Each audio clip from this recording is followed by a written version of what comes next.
Welcome to Season 4 of She Ventures. I am your host, Doria Lavanino. She Ventures is a podcast about women who are pivoting in their lives and careers. We live in a world where women of color founders raise 0.5% of all venture capital in 2020, and women overall a paltry 2.2%. This podcast is about elevating women's voices. Our new website, sheventurespodcast.com, provides resources, actionable tips, mentorship, and community. We do not subscribe to the idea that there is a dearth of fundable ideas from women. There is no pipeline problem. There may be a visibility problem, and that is what we are here to fix together. Let's talk about the reality of women, money, entrepreneurship, and work-life balance on this season of She Ventures. Imagine having the vision for an AI-based translation company more than 20 years ago. Today, Translated.com, the company she co-founded, translates in 193, almost 200 languages in 40 areas of expertise. Translated.com works with startups as well as some companies you may have heard of, Google, Expedia, IBM, and also nonprofits, which really speak to the integrity of their work, World Health Organization, the EU Court of Justice. She is also the CEO of the tech incubator School of Pi, which has a venture arm and an education arm, which she will tell us about later. They have invested in 58 companies to date. And she has done this all in Rome, Italy, which I can't imagine how amazing that must be. And this is where both are headquartered. Isabelle Andrieu, welcome to She Ventures. Thank you so much, Doria, for welcoming me so much. I'm super happy to take part of this podcast, and thank you for the opportunity. Absolutely. So Translated.com was established in 1999 by a linguist, yourself, and a computer scientist who is your husband. One of the things that you say in your story is that you started with an investment of about $100, which was used to purchase the internet domain and some online advertising. I was wondering if you could take listeners back to the beginning and maybe a glimpse of how you were both able to recognize a gap in the market and sort of seize the business opportunity, if you will. I don't want to disappoint listeners, but this is a love story. This is not a story about planning, about growth and focusing on a market need. It was a story of me coming to Italy to follow my heart, to follow my future husband, Marco, and establishing together and deciding to spend more time together and just create something, a project that would unify our skills, me being a linguist, him being a computer scientist. And we said, okay, what do we need to do to make that work? So there is, let's say, I love translating, and there is no service available that tells you exactly how much costs the translation and in how much time you can get it. So why don't we build that? So that was the main idea, because I had experiences. When I arrived in Italy, I started some, you arrive with your 2 suitcases, you need to make that work, you need to set up your nest. The works I found were very far away from where we decided to establish our nest, let's say. The main reason was really to spend more time together and do something. That's so interesting. And so many couples that I know would never choose to work together. But so you're saying that that was the fundamental driver for starting Translated.com? Yeah, absolutely. When I arrived, I was raised financially responsible. So I left all my family. My family is originally from France. I have no relatives in Italy. So I just left everything behind and followed my heart. I arrived with my 2 suitcases. And within a month, I just start seeking for job opportunities. And there was not much. So I ended up in doing French teaching in some companies. And then after some months, I ended up in being a marketing assistant very far away from where we were. And it made no sense because I just left to be with Marco. Right, you're right. And so that was the main point. And when we decided that we wanted to found the company, we had to make that work because we had no other parachutes, let's say. We were very hungry to make things work. And I think it was one of the main drivers of the success of the company to be hungry. Yes, I was wondering if you both had jobs, but did you decide to make the transition at once? Or was it more a step at a time, looking at the opportunity, making sure you had income for your family while you're figuring it out? Or did you just dive in and say, we know this is a market opportunity, let's make it work? I think we were very fast in deciding. So we tested a little bit the market in summer.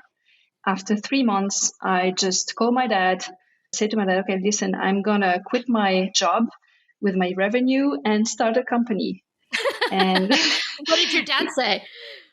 My dad was an entrepreneur. So he was the most supportive person ever. And I can't be enough blessed to have him because he was just really, really supportive of me embarking in this journey.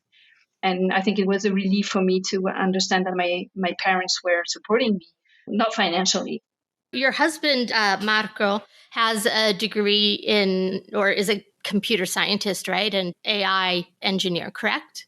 Not really. Marco hasn't finished his studies. Marco is a physician, but a computer geek, interested in computers since the age of 12. So he was very self-taught. Yeah, absolutely.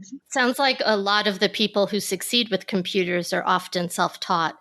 You and Marco today run one of the world's largest translation platforms. Does language and translation mean to you personally? Diversity. I'm a very curious people, and I think language is an enabler to diversity. This is really profound, and you can be yourself only if you speak your native language, I would say. And that's really important to share cultural knowledge among other people. How does translated.com work? I was on the site and I saw that as a small business owner myself, if I wanted to, I could get a quote. But you also have a lot of other things going on with that company. So could you speak to the different business segments of the company? The main idea is to have a major impact in the language industry by serving as many customer types as possible. So we started by offering like a platform where it was very easy to understand how much translation would cost and in how much time it would be delivered. So we attracted since the very beginning private people, small and medium enterprises, by translating every kind of support from websites to documentation, legal translation, software, so on and so forth. We also attracted larger clients. The larger clients sector has become more and more important in the company because we are able to provide some sort of technology to them and connectors to enable them in their expansions. Now we have like 3 pillars, say explore, that are still private customers, let's say 20% of the revenue, small and medium enterprises, 40%, the rest being large accounts such as Airbnb, and you mentioned some. The idea, and I'm not sure if you saw this initially when you started the company to have that kind of foresight, but that's really the scalable part of your venture is these larger opportunities, as you say, as well as helping the small and medium-sized businesses. Incredibly cool.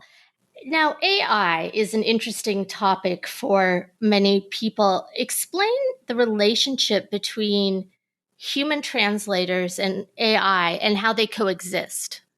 As I said, Marco and I started the company, the two of us, in our very small flat in Rome next to the sea, watching The Simpsons on TV and trying to make things work. It was tough. We understood that we needed to be faster, and we understood that translators also needed to improve their skills. So, how two people could, let's say, introduce more technology to allow themselves to increase the business. Translated is a tech savvy company using a symbiosis of AI combined with humans. So we are very picky whenever it comes to repetitive tasks. How can we improve that? How can we enhance translators' work by giving them the opportunity to, let's say, avoid repetitions in their translations and support them from a technology standpoint to improve their work and let them concentrate more on what's the beauty of translating creativity, I would say. We came out with a lot of technology since the very beginning because we understood that what clients wanted in terms of the speed, they wanted us to improve the speed of the translation. So we decided, okay, how can we do that? It's a matter of sitting next to a translator and understanding why it takes him or her this amount of time to translate a document. And at that time, within the industry, we were translating the same way since decades. Like you take your piece of paper and you start translating handwriting, then transcribe it into the computer. So we said, okay, how can we improve that? And it was a mindset, always trying to improve the technology for the translator for, let's say, a better work approach, and the same way for clients. How can we serve clients in a more rapid way, in a more efficient way? Efficient, and I would imagine accurate goes without saying. You alluded to some of the challenges, but what would you say today are the key challenges that the translation industry is facing, if any? Maybe you've solved them all. I don't No. know. I mean, the main challenges to me are the amount of work, the amount of documentation that needs to be translated is enormous. We need a lot of technology. I mean, you're not going to translate everything with professional people because you have not so much time, and the amount of content is so large that you need to bring more and more technology. The more the technology is accurate, the more you are able to translate a larger number of content. That makes so much sense. I was thinking about legal or technical documentation that to your point, it does require not just anyone can translate that. It requires some level of expertise. And then I would imagine with the AI that it continues to learn as it's being fed information. And so is that kind of what you're talking to? Exactly. And we have our proprietary technology, which is called Modern MT, that was named by AI gurus the closest to human machine translation that helps. It's a technology that recognizes the style that you want to give to your translation, the style of a client, for instance. I mean, Airbnb doesn't have the same style as another client. The same style of Mario as a translator is not the same as Michael, because each of them want to use words that are different because they are used to express themselves in different ways. Yeah, Modern MT helps a lot with that. I want to just take a step back, if you don't mind, for a second and ask just you a little bit about you. You mentioned that you're French or you're originally from France. Tell us just a little bit about your early childhood and how did it shape the vision, if at all, of what you're trying to do today? Is it that you were always hopeful of finding a love story? Was it that you envisioned yourself a translator? So both my parents were madly in love with each other, so I grew up surrounded by love, and I think I was fortunate enough to experience that from a young age. So I think it set the foundation of every other relationship that I had in my life. On the other side, I was the firstborn of three with two brothers. And I was immediately assigned the leading position in the family. As you know, I had to expose my brothers and fight for the decisions, let's say, with my parents. You have to fight for your rights, as we say. As a child, I was very independent, being the only female in the family with my mother, with two younger brothers. And I just loved traveling, and I was very, very curious. My curiosity of diversity and what the world could offer me was steered by all the travels that I did from a very young age. My parents would bring me to summer camps at the age of 7. And at 12 and 11, I was abroad for 3 weeks in UK and then US. My parents would do everything to bring me to different places every holiday.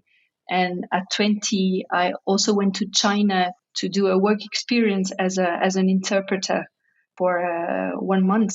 It's not a big surprise that I moved with my 2 suitcases at the age of 22.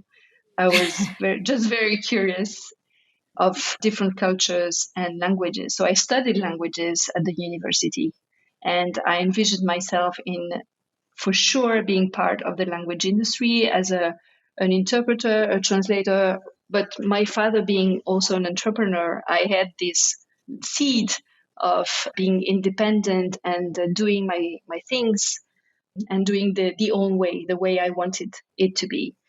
You mentioned you were the oldest and you were the only girl and you were independent. And I noticed that within your company, one of the things that I read is that you're a big believer in mentoring women. 80% of the project managers are women. I also read some women who are now directors at Translated. They started as interns years ago, which is wonderful. And I think something that really has been lost in America. I don't know if in Italy, but certainly in America in this day and age, it's really unheard of to be able to grow in one place for so long. But getting back to the point of women, can you give our listeners tangible ways that they can make their companies places where women can advance and feel comfortable staying? And maybe talk about how you've personally implemented them at Translated. I think women are fantastic and absolutely 100% skilled to become leaders. And the more they behave as women, the more with empathy, with communication, with all the skills that characterize them, the more they become great leaders.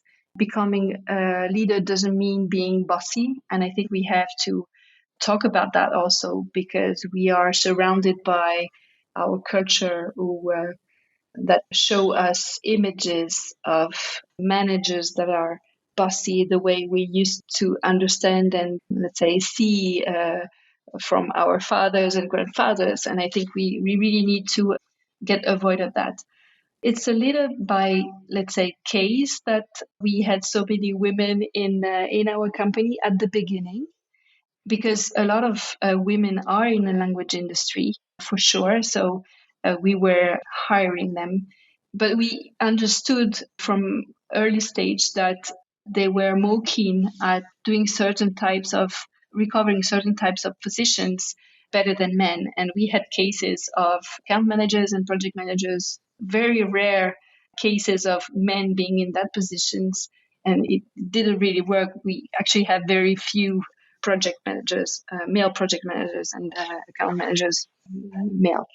That's exciting. And so women have been able to find their place at Translated. And why do you think they feel supported? Like, for example, in the US, there are not many benefits for women, particularly in terms of paid maternity leave. It doesn't exist in the US. I was just wondering if any such policies that you wanted to underscore. The company offers some benefits and try to support them as much as possible. For maternity leaves, for instance, we understand that the first years of the newborn are very critical, and we want them to decide either if they want to focus on their career. The company needs to provide a support system that allows them to do so. So By that, I mean supporting them financially by raising the salary, for instance, because they are able to pay for a babysitter because they want to stay in the office longer, or a different kind of support system if they want to work at home the first year of the newborn. They are allowed to, and we try to facilitate that. And it's a matter of let them understand that everybody is different, every woman is different. For instance, I have three babies, so three children. I am different from all my colleagues, and no one has had the same approach. And I know that I was just dying to come back to the office after Me 3 months. too. Oh, yeah, yes, I But understand. yes, not that I don't love my kids, absolutely, but I needed to find the balance between my working life and my private life. Everybody's different. So as long as they are giving back to the company in terms of, we have women that started a very young, early age, very young, like 2022. They gave so much to the company. We try to be as much a startup as possible with the startup mentality. So they give a lot, and at a certain point, they decide to raise a family. They've given so much. You have to understand that they have so much knowledge that they can share. And it doesn't mean that if they are not 100% at work because they had their first baby, it would be a loss for the company if you don't provide that kind of support to allow them to give back. And I don't know if it makes No, sense, but it does make so much sense. And I really love what you said about it being an individual choice. To your point, some women don't have the luxury in the US anyway of taking time off because it's just not paid. And they're in a dual work household. But if you do have that choice, some women decide that they want to do child raising full time, and that is an incredibly difficult job. And I think we all agree. And yet there are women like you and myself who, for me, after 11 weeks, and my daughters are my world, but after 11 weeks with my first baby, I was absolutely ready to go back to work. And I know that for me personally, finding a work-life balance allowed me to be both a better mother and a better worker. exactly. And what you develop as skills when you become a parent can definitely be used in the working environment, like patience, multitasking. There are so many skills that you develop when you become a parent. And the company has to understand that. And it's not a taboo to become a parent. You are not like putting your professionalism into parentheses because you're raising a child. No, you have to embrace everything and find the perfect balance between the two things.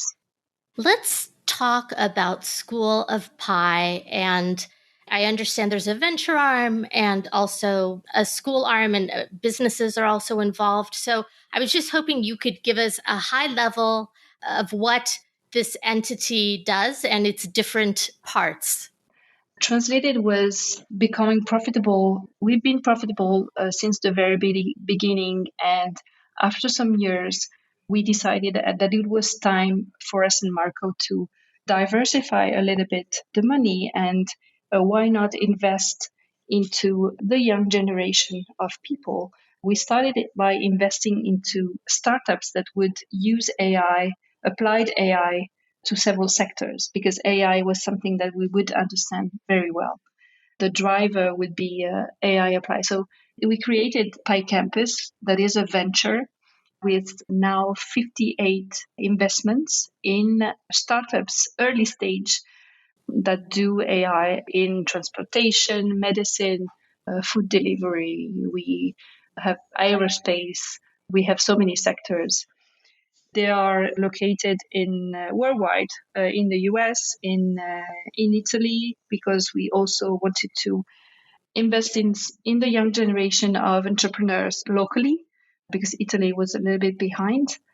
And we hosted them in the campus. We have these beautiful villas where we host the startups together with the headquarters of Translated. Would you say that it's like an incubator model? So it's an early stage investment, and we invest from 50 to 500K per startup. They need to have a product already that has traction. We have an advisory board. We negotiate from 1 to 10% of the ownership of the startup. It's not like an incubator because it's a little bit afterwards, but we try to accompany them and make their first exit. It's kind of like maybe like a seed round or Exactly. got it. Have any of the companies exited? I know it's only been 5 years, right? But Yes, so it's a long-term investment for sure, but we have two exits so far. It's going well. We're investing mostly on the recent investments were in aerospace for sure, cleaning the space with satellites, balloons who would send satellites in the space. It's kind of crazy, but it's very interesting. There is also one investment that is called Boom that we made with Richard Branson, and it's the next generation of supersonic airplanes trying to replace the Concorde, you know. yeah, I do remember the Concorde. I never flew it, but my father did once. He Oh, said it was really? Wow, amazing. amazing. Yeah, long time ago. Yes. Very exciting. And so that's the venture arm. And then, That's the venture. And there's by school, we saw in the investments that there is a need of more AI engineers in the world to help the transition for companies into the digitalization, let's say. So we need more AI engineers and we need to form them and train them. We decided to create Pi School. Pi School has two programs, Pi School of AI and let's say education programs on creativity. So Pi School of AI is a program of 8 weeks. We take challenges from the industry for instance, from stakeholders, companies that have an idea of improving AI in their company. We make a selection of engineers worldwide. Engineers don't pay because it's a give back that we want to do to the world. We train them with mentors and with coaches in an 8 week hands-on program, and we work on the challenge of the company. exciting. And does one have to pay to enroll or can they get scholarship?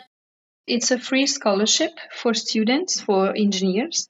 The contribution is taken from the stakeholders, so the sponsors that are companies, as I said. It's how it works. We've done more or less 60 projects, 57 projects so far, training 160 engineers, turning them into AI experts, Ah, which is impactful. that's phenomenal. And I imagine they come from across the globe or Absolutely. They come across the globe. Originally, the program was physical, so we would host them in the campus. They would do like a boot camp, 8 weeks, being hosted by us, and it was really, really fun. With COVID, we put everything remote.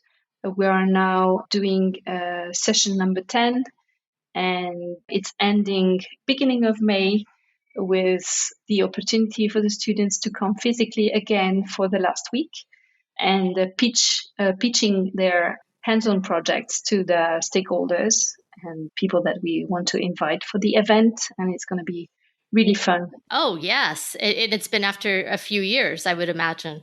After 2 years, we finally have them back physically. So we are super excited and it's going really well. Also, the market, the AI market in Italy is growing more and more. We have a lot of companies that decided to trust the process. And this session number 10 is very exciting because we have more projects than before. And I'm seeing a trend here. That's exciting. And I wanted to ask, I read somewhere, and that's the thing when I start researching, then I can't remember where I read it. The number of men to women students, there, I think have been many, many more men and maybe a handful of female students. Is that right? Yes, unfortunately, yes, we try to balance the gap and we always try to have at least 2 or 3 female out of 12, let's say, students. In the current batch, I think we have 3 out of 14 people. Why do you think that is? Because you've watched AI develop over the last 21 years. Why are women not, I don't know, either choosing or better represented in the field? To be honest, within Translated, I'm seeing a lot more interest in, let's say, putting your hands into the code by female. Things that maybe before I would have not noticed. I'm very pleased to see that. Actually, I don't really know why there are so few female on engineering schools, but we are seeing more and more, and I think it's changing a little bit. It's slow, but it's changing a little bit. I mean, in the last batches, we were able, hopefully, to have more female. But I remember some batches where it was absolutely 100% men, and we were really struggling in finding some women. I don't really know. What about race? Is there diversity in race, or is that also difficult? In the School of AI, you mean, or in Translated? Yeah, or in general, from what you've seen with AI, with your classes. With AI, I think there is a lot of diversity, and we receive CVs really from all around the world. We had Brazilians, we had Australian, European people, very, very, very diverse. I would not say that AI precludes any kind of culture. We've seen a lot of Indian, Pakistani people willing really to increase their skills in AI. I think it's been a trend lately, but we try to really measure the diversity within each batch to allow every single person to coming from different culture, including also Italy, because we are in Italy and we want to have an impact also locally. You and your husband have never taken venture capital. And as you know today, if you just read about Silicon Valley, it's a little bit, I don't want to say it's crazy, but it does feel kind of crazy when you hear about companies, having an IPO and a valuation of several $billions, but they've never actually turned a profit. What are your thoughts about that, if any? So to be honest, as a business owner, I think it's better to keep 100% of your shares within the company if the company grows more than 20%. That's for sure a rule. It's a funny fact because when we started in 1999, we were generally not aware of venture capital. We didn't really know what it was, and we were just trying to do our things. When we started dealing with Google, Google reached out as a client. Marco went to California and he talked to the CEO, and he realized that the company was founded more or less the same year as we started and raised a lot of money. So he understood that there was this opportunity. But our company has been profitable mostly from day one. So we never really thought of raising capital. And it was just last year, just exactly what last year, because it was April 2021, that we decided to receive 25 million investment from Arden Growth, one of the largest private investment firm here in Europe. The investment was made mainly because we were not courageous anymore enough to really push the company to its full potential. We were taking decisions that were a little bit, okay, we have all our family money, let's say, in the company. So maybe if we have another investor, it will help us really push the company to its full potential. So that's the main reason. The second reason is because after you do 20 years we've done a lot of research in AI and we understand what we need to do to reach the singularity within the translation industry. And by that, I mean, how can we improve the machine translation to a point that is not equal, but as equal as a human translation? Because, we've talked about that there's so much content to be translated, even automatically. And we know how much it takes in terms of effort, technological effort, and it's very costly. So we said, okay, with some investment, we can go a little bit faster, because if we do that by ourselves, it will take ages, and we want to accelerate that. And so by accelerating that, is it also because there are more competitors in the market today? Yes and no. To be honest, and I'm repeating my husband's words and what I've heard also from other partners. I don't want to be seen as, let's say, she knows it all. But what I've heard is that there are very few companies in the localization industry that really have a vision of what it's needed to improve the localization industry to a point. The vision is really what makes a little bit the difference, I would say. And I'm repeating my husband's words. but it is a really distinguishing factor. I mean, when I looked at your business, I was so impressed. Yes, it took 22 years, but my goodness, you and your husband and your team have built an incredible company. Yes, and I think we have to praise the team a lot, because we haven't talked about the team so far, and it's an incredible team of people that we've built, that we were surrounded with. And without an incredible team, you can't do what you need to do. And this is for sure what distinguishes us also. And this is also my passion, I would say. How can you make sure that your team thrives and grow, not only professionally, but also personally? And a happy team is key to the success of the company. So we really try to bring them what they need to be happy and to be stimulated in the right way, that they are like, They want to stay, right? Because they're exactly, that they contented. want to stay, and that they give back, and they contribute to a point that the company can flourish, and they can flourish themselves. This kind of leads into my next question. We're almost at the end of the hour. One of your strengths is obviously in team building and recognizing the importance of empathetic leadership. My question is, being in a business now for more than 2 decades, one of your successes certainly is that, and you may have others, but I wondered if you could share with listeners one success and one lesson learned, something that you wish you had done differently. I think as an entrepreneur, I see the success as the number of people I try to impact.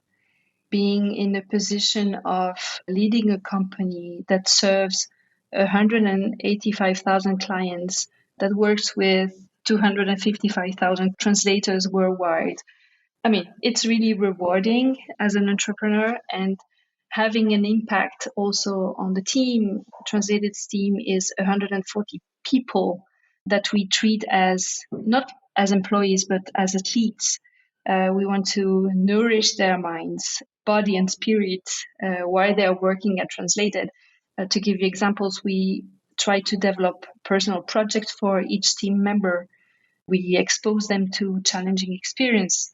They have kickboxing classes. Training is part of their daily routine. We're also talking about taking part of the round the world regatta with no technology on board. I don't know if you heard about that. No, please tell us. So Transit is going to participate into this in the 50th anniversary of the Ocean Globe Race. It's a round the world regatta in 2023. It's a regatta with 4 legs, with no technology.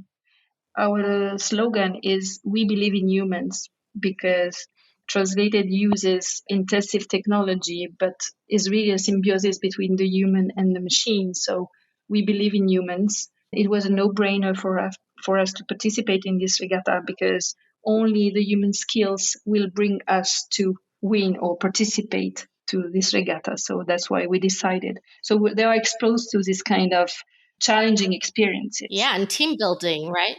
Absolutely. The impact that we have on people, to me, is the success. We try also to have impact on overall, so sustainability is also something we are very, we try to focus on. And we recently bought a water mill to be 100% sustainable, because when you do AI, you have this huge carbon footprint, and you need to pay attention to what you're doing. So we said, okay, how can we change that a little bit? We had a friend who worked in the energy environment, and it just came like this. And we decided to invest in the water mill, which is the water mill that was designed by Einstein's father Oh. in early centuries. Yes. Oh, it's funny you mentioned that. I think I saw a picture of you and your husband somewhere online about this. Isn't it also, maybe I'm getting this confused with something else, is it going to provide energy for other people? No, so it's going to provide energy for the campus, for the entire campus. These are, let's say, the successes, and I can mention others. The lesson learned, I would say, what I would have done differently. You're never really prepared to the journey of entrepreneurship, I would say. I would have done so many things differently, but it's part of the process, I guess. Especially, we've learned so much of our errors that I cannot say that, yeah, probably I would have redone so many things, but I think you really have to trust the process, and it takes time to build a successful company. It took us 20 years, and sometimes you have this misconcept of these unicorns that raise in very few years. I think we have to a little bit rebalance that, because I think it takes really a lot of time to build successful companies. Absolutely. Sustainable ones. Yes. Sustainable ones, exactly. If you go too fast, it's not really good. You really have to find the balance between what you're doing, caring about the people, the impact you are having in the business, the footprint, everything. It's a round the world impact. Before I ask you to tell us where listeners can find out more about Translated and School of Pi, I just wanted to ask one more question, which is about Italy. Not being an entrepreneur in Italy, is the government supporting of entrepreneurship? Just curious about your views on that. I honestly don't know. If I may be 100% honest, and I'm French, so I'm seeing what the French government is doing for entrepreneurial projects. And I think they are doing really great to support young talents. I think it's good to start a business in Italy because, for so many reasons, not for the government, I would say, because there are a lot of taxes, but for the human factor. There are so many skills that you can find in Italy, very diverse community of makers. I think it's key to, when you want to. There are a lot of talents, and we need to attract them even more and try not to let them go too far. So that's what we are trying to do. We're trying to surround ourselves with the great talents in Italy, and not exclusively, of course. We have talents everywhere. I understand what you're saying, though. I've always wondered and had the impression, rightly or wrongly, that because there's such a heavy taxation, that it's very difficult to grow a business. But we compensate that with the lifestyle balance. Italy is absolutely incredible in terms of the network of people, the food, the weather, which is incredible, cultural environment that is. We are in Rome, the ancient city. It's amazing. You are surrounded by so many inspirational buildings, and so that's amazing. And I think it compensates a little bit the craziness and the non-supportive governments that we have. But overall, I think it's a really great choice, and we've seen a lot of young talents and friends to ourselves that decided to come back at a certain point of their career and give back to the young generation of talents. Bravissimi. So Grazie. where can listeners learn more about Translated and School of Pi, or anything else that you would like to tell them? Translated, you can find us on translated.com. On social media, we have channels on Instagram, YouTube, and LinkedIn. We publish a lot of articles. We have Imminent, which is our research center about languages that is very, very rich in terms of how we can support companies to decide in which language they are willing to, let's say, invest.